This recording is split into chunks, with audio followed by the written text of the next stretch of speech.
The rise of the tyrant. The desert sun beat down on the land of Babylon, where stone towers reached for the heavens, and the Euphrates whispered through ancient sands. But in the heart of this kingdom stood a man whose pride was louder than the river, and higher than the towers. His name was Nimrod, and he was no ordinary ruler. He called himself a god on earth, the giver of life and death, the one who commanded the sun to rise and fall. Nimrod sat upon a throne of black marble surrounded by golden lions with eyes of ruby and spears that never dulled. Servants bent low before him, trembling at his command, while his soldiers stood still as statues ready to spill blood with a nod. His kingdom stretched wide from the gates of the north to the edge of burning deserts in the south, but power had not satisfied him. He wanted worship. He wanted fear. He wanted to crush any whisper of a force greater than himself. One day, as Nimrod looked out from his palace balcony over the city of towers, and smoke, a whisper reached his ears. A whisper of a man who dared to speak of a single God, a God unseen, and all-powerful, a God who could not be carved from stone or shaped by fire.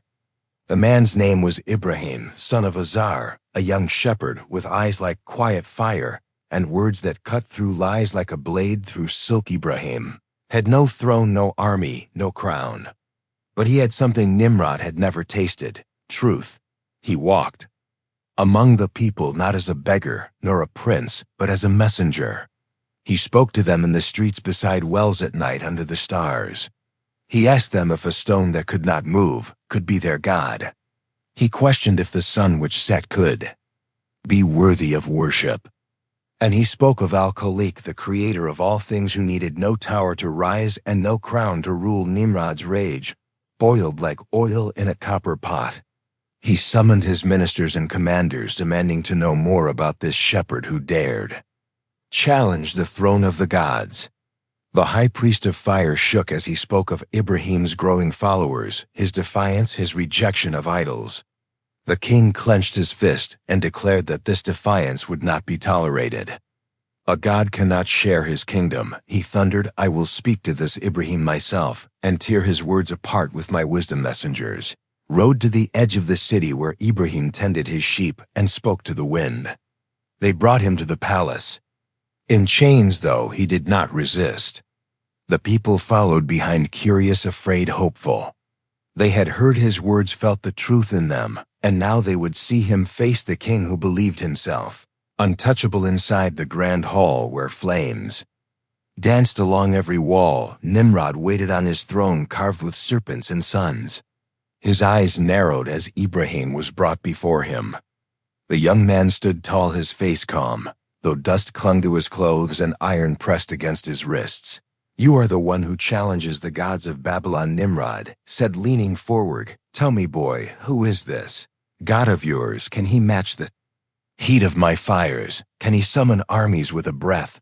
Can he rain gold upon his believers? Ibrahim looked into the eyes of the king and replied, My Lord is the one who gives life and takes it away, the one who causes the sun to rise and fall, the one who creates fire and commands it to burn or not to burn. The court fell silent. Even the flames seemed to lean closer.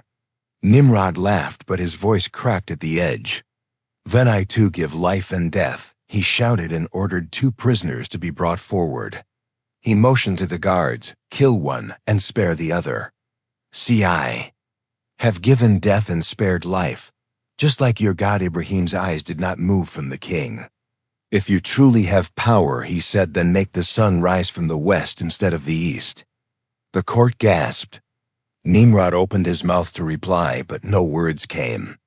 The silence choked the room. Thicker than smoke, rage replaced reason. Nimrod stood and struck his scepter on the stone. Build me a tower, he roared, one that reaches the sky. If this God of yours lives above the clouds, I will go to him myself. I will climb and destroy him with my own hands. Builders were summoned from all corners of the kingdom. Slaves dragged stone and wood across miles. Fires burned day and night to mold bricks. The Tower of Babylon began to rise, each layer built upon pride, each stone soaked in blood. The king watched from his balcony, whispering curses to the heavens. Ibrahim was cast back to the streets, but his message did not stop. He walked past the tower's growing shadow and told the people that no matter how high they built, no hand could reach Allah, no fire could touch him. The people listened, some in fear, some in hope. But Nimrod listened too, with eyes full of fury and a heart full of hatred. The tower rose higher, piercing clouds and defying storms. And as the final stone was placed, Nimrod stood atop it, screaming into the sky, "Come down, God of Ibrahim, or I will come up and burn your throne." Lightning split the clouds, but no reply came. Or perhaps it came in a whisper no tyrant could hear and no idol could stop. The earth rumbled softly, as if something ancient had stirred beneath the feet of the proud, and Ibrahim watched from below with eyes that saw beyond towers and kings, knowing the war had only just begun. The tower shakes and the fire waits. The morning air in Babylon grew heavy as smoke curled from the furnaces that burned without pause. Nimrod's tower clawed higher toward the sky, its walls stacked with stone, blood, and curses. The people watched in silence, some with awe, some with dread. The birds no longer flew near the structure, and even the wind seemed to avoid it, as if the sky itself refused to acknowledge the challenge being thrown from earth to heaven. At the very top, Nimrod stood wrapped in robes woven with gold, his eyes dark from sleepless nights spent whispering to the clouds.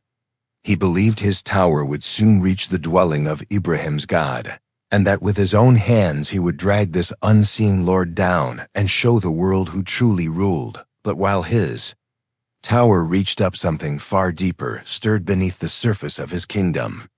Ibrahim walked through Babylon not as a prisoner now, but as a messenger unafraid. His voice rang out in the alleys, the markets, the courtyards. He told the people that Nimrod's pride would bring ruin, that no structure, no matter how high, could pierce the veil between creation and creator. The people began to whisper. Some who once bowed before idols now turned away.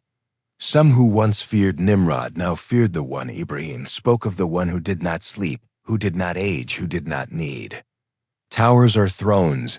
The king's spies brought him news of these whispers, and his fury grew like fire in a dry forest. He summoned Ibrahim again, this time, not in chains, but as a fool to be mocked. The court gathered once more, the flames dancing against polished walls, while Nimrod descended from the tower to confront the man who would not kneel. "You still walk among my people, you still speak of this invisible Lord," Nimrod growled. "Tell me, Ibrahim, where is your God now, as my tower touches the sky? Has he stopped me? Has he shown his face?" Ibrahim replied without trembling, "He does not fear your tower, nor your fire, nor your voice. He watches as he watched before, and when the time is right, he will answer." Nimrod sneered. "Then let him answer now. Guards, seize him. Light the fire. Let the whole kingdom see what happens to a prophet when he stands against a god." The court erupted in gasps. The guards hesitated, but Nimrod's command rang like iron. Ibrahim was taken to the square where a massive pit had been prepared, filled with dry wood soaked in oil. It was said to be the largest fire Babylon had ever seen, a flame worthy of kings and defiance. The people gathered, watching in horror and sorrow as Ibrahim stood at the edge of the pit. But his face was calm, his hands did not shake, and his eyes were lifted not toward the crowd but toward the sky. The fire was lit, and it roared like a beast set free. The heat pushed the soldiers back, the sky turned orange and black. But Ibrahim stood still, as if the flames were nothing more than wind. Nimrod watched from a high platform, his arms crossed, his eyes gleaming with pride. "Let your God save you now," he spat. "Let us see his power against my fire." As the fire raged, a great catapult was rolled forward to throw Ibrahim into the center of the blaze, for the flames were too fierce to approach. Chains wrapped his limbs, but his lips moved in quiet prayer. Then the sky shifted, not with thunder, not with rain, but with something unseen. The angels in the heavens held their breath, for this was not a war of armies, but a war of truth and arrogance, of faith and pride. The catapult launched, and Ibrahim soared through the air. The crowd screamed, the fire roared, Nimrod laughed. But before Ibrahim could fall into the heart of the blaze, a command came from above, so soft yet so powerful that the fire itself heard it. "O fire, be cool and safe for Ibrahim." So it was the fire that had roared like a lion, bowed like a servant. The flames that had promised death turned gentle as silk. Ibrahim landed in the center of the pit, not upon burning wood, but upon cool ground surrounded by fire that dared not touch him. The crowd was silent. Nimrod's laughter stopped. The guards dropped their weapons. The flames burned high, yet the man within stood untouched, his clothes unscorched, his hair unburned. Ibrahim walked out of the pit, his chains melted away, his face calm, his heart full. The people fell to their knees, not before him, but before the truth they had witnessed. This was no illusion, no trick, no magic. This was the power of the one God who commands fire, who silences kings, who protects his servants. Nimrod's face turned pale, but he spoke no apology. He turned and stormed back to his tower, leaving behind the crowd the fire, the truth. In his heart grew not repentance, but deeper rage. If fire could not defeat Ibrahim, then he would find another way to destroy him. He climbed back to his tower, spoke to his priests and engineers, and ordered the heavens themselves to be reached. He would not accept defeat. He would strike the sky itself with arrows dipped in fire and claim victory over the God who embarrassed him before his people, and so they built higher. They forged bows and flaming arrows, and Nimrod himself would be the one to fire them into the clouds. Ibrahim returned to the desert, walking among his people, sharing what had happened, not with pride, but with thanks. He reminded them that fire is nothing without God's permission, that kings are dust without his will, and that the greatest victory is not survival, but faith that stands tall in the face of death. But above them, the tower grew, and so did the wrath of the heavens, arrows to the sky. The Tower of Babylon stretched so high, it vanished into the clouds. Workers no longer saw the ground when they looked down, and the sun no longer felt warm where they stood. The wind was thin, the sky was near, yet peace never came. The bricks were heavy the days long, but no one dared stop. For to stop was to anger a king who believed he could strike the heavens. Nimrod stood atop the final tier, his crown sharp as flame, his eyes burning with fury. He looked into the endless sky and raised his hand as if commanding the clouds to kneel. Archers stood behind him, rows of men holding bows taller than themselves, each arrow dipped in oil and lit before launch. Nimrod believed that if he shot the sky long enough, the heavens would bleed, the God of Ibrahim would fall, and Babylon would stand alone as the throne of all creation. He raised his arm, and the first arrow was released. It flew high, slicing through the air, vanishing into the clouds above. Then another and another, each one trailing smoke and sparks. The people below watched in silence, unsure whether to believe or tremble. Days passed as arrows rained upward, but the sky remained unchanged. No fire fell, no voice replied. But then came a strange sign. One of Nimrod's arrows returned stained red, as if dipped in blood. The priests fell to their knees, claiming victory, screaming that the God of Ibrahim had been struck and that Nimrod had conquered the sky. Nimrod laughed louder than thunder and declared himself the ruler of the heavens and the earth. Drums were beaten, horns blown, sacrifices made. A feast was declared across the land. But Ibrahim did not celebrate. He watched from a distance, his heart heavy, not from fear but sorrow. He knew the red on the arrow was no divine blood, but a test, a sign, a warning. The people divided once more. Some believed Nimrod had done the impossible, that the sky had surrendered. Others remembered the fire that refused to burn, and the man who walked from its heart without harm. The lines between truth and falsehood blurred again, as pride twisted the minds of those who longed for power. One night Ibrahim stood alone in the desert, facing the towering shadow of Nimrod's creation. He raised his hands and spoke, not in anger, but in pleading, "O my Lord, you are the most just. If this tower rises in defiance of you, if it stands to mock Your truth then show them a sign that none can deny. Let the earth speak where the sky has been. Ignored, and so the night answered with silence, but the silence was not empty deep. Within the ground beneath Babylon beneath, the tower a whisper began not with wind, but with stone shifting, trembling, stretching. The next morning workers awoke to strange sounds, the walls of the tower groaning, the floor trembling lightly. They reported it to the engineers, who shrugged. The tower is strong, they said. It is built by the will of kings. It will not fall, but each day the groaning grew louder, each night the ground shook more fiercely. Still Nimrod stood tall, believing himself untouched, untouchable, unshaken. He planned to fire more arrows, hold more feasts, and demand more praise. Ibrahim continued his message, walking through villages, through fields, speaking of what was coming, not with threats, but with warning. He said no tower built on pride would last. No heart filled with arrogance would stand forever. Many listened this time more than ever before. Even some guards left their posts, even some priests abandoned their chants. Then came the day the sky turned gray, not with storm, not with cloud, with something unseen. The animals fled, the birds vanished, the rivers slowed. Children cried without knowing why, and mothers held them close. And the tower moaned louder than ever at the very top. Nimrod looked out over his kingdom, laughing, drinking from goblets shaped like suns.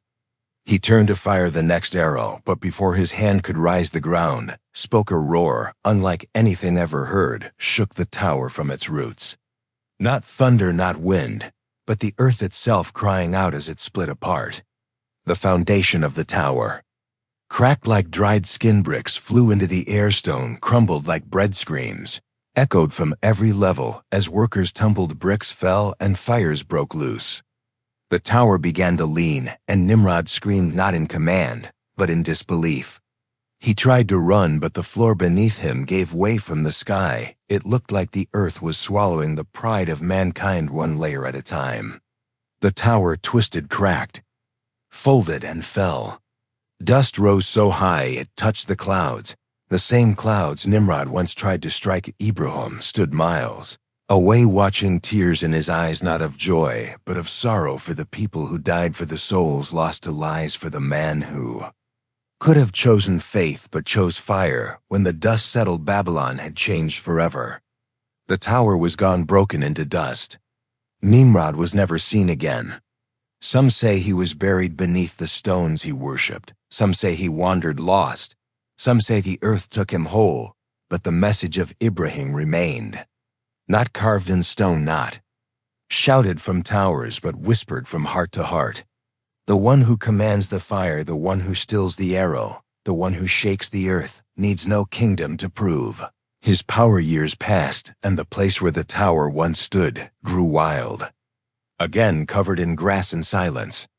But the story lived on, passed from fathers to sons, mothers to daughters, not of the king who tried to strike God, but of the man who stood before fire with faith. When the dust settled and truth rose after the fall of the great tower, the land of Babylon stood silent like a graveyard of pride. Where once stood a structure that scratched the belly of the sky, now lay shattered stone buried deep into the earth. The smoke had cleared, the winds had returned, but the sound of Nimrod's voice never echoed again. The people wandered in disbelief, their eyes wide, their hearts confused. Their king was gone, their god silent, their tower destroyed. Many came searching for the body of Nimrod, but found nothing. Some whispered that the earth had swallowed him whole as a sign from the heavens. Others claimed he had fled into the darkness, chased by shadows no man could see. But Ibrahim knew. He knew that no man who challenged the Lord of all worlds would be allowed to stand forever. Ibrahim stood in the center of the broken city, not as a ruler, not as a prophet with soldiers, but as a servant of truth. People gathered around him, many with tearful eyes. Many who had once mocked him now waited to hear what he would say. He raised his hand and began to speak, not with anger, not with pride, but with mercy. He told them that Allah had shown them a sign, greater than the stars, greater than any fire. He reminded them that the one who made the skies cannot be reached by bricks and ladders, that the One who created life cannot be destroyed by arrows dipped in oil. He told them that Nimrod had a choice, like all men, and he chose pride over guidance, and this was the result. The people wept. The old, the young, the strong, the weak, all felt the weight of what they had seen. Some tore their clothes, some fell to their knees, some walked away in silence. But many stayed and listened to Ibrahim. They asked him who Allah truly was, what she wanted from them, why he sent messengers instead of storms. Ibrahim spoke of love before fear, of mercy before punishment. He told them that Allah does not need worship but gives humans the chance to rise through it. He said that the fire was never meant to harm him, but to show the people that truth cannot be burned and faith cannot be chained. He reminded them of the stars, the moon, the sun, and how he once questioned them all in his search for truth. He told them how the signs of Allah are everywhere, in the wind, in the rain, in the beating of the heart. He urged them to leave the statues, leave the fire altars, leave the lies. He asked them to turn to the one who listens without ears, sees without eyes, and speaks without a voice. Among the crowd stood a boy no older than 10, his clothes torn, his face marked with ash. He stepped forward and asked a question that made the entire gathering hold its breath. If Allah is so powerful, why did he allow the tower to rise in the first place? Why not stop? Nimrod at the start. Ibrahim knelt before the child, looked him in the eye and said, because sometimes truth must be tested to be proven, and falsehood must be allowed to grow so it may collapse by its own weight. Boy nodded slowly as if something deep inside him understood. From that day on, Babylon changed. Not by swords, not by laws, but by hearts. The idols were not all broken overnight. The temples were not all abandoned in a single hour, but a seed had been planted and it began to grow. Men who once shouted the name of Nimrod began to whisper the name of Allah. Women who once burned incense before lifeless statues now raised their hands to the sky. Ibrahim remained among the people, not to rule them, not to be worshipped, but to guide. He taught them to question what they see, to seek what is real, to trust what cannot be touched but can be felt. He reminded them again and again that the tower may have fallen, but the lesson must stand forever. And so years passed, and the city slowly became a place of peace. Children were raised not on stories of golden kings, but on the tale of a man who faced fire with faith.